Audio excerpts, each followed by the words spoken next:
Барлықтарыңызға қайырлы күн. Бүгін мен осындай красный бархаттың рецептімен бөлісемін. Торт өте биік, әрі нәзік, жұмсақ болып шығады. Видеоның соңына дейін қарап, лайк басып, каналыма тіркеліп кетіңіздер. Алдымен айранға қызыл бояуымызды салып, араластырып, бір шетке алып қоямыз. Және бөлек ыдысқа жұмыртқа мен қантты салып, жақсылап миксермен араластырып аламыз. Үстіне жаңағы айранымызды құямыз, сұйық майымызды құйып, жақсылап миксермен араластырамыз.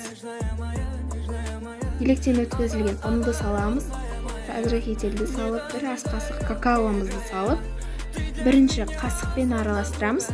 Сосын барып, миксермен жақсы бір келкі масса шыққанға дейін миксерлеп аламыз.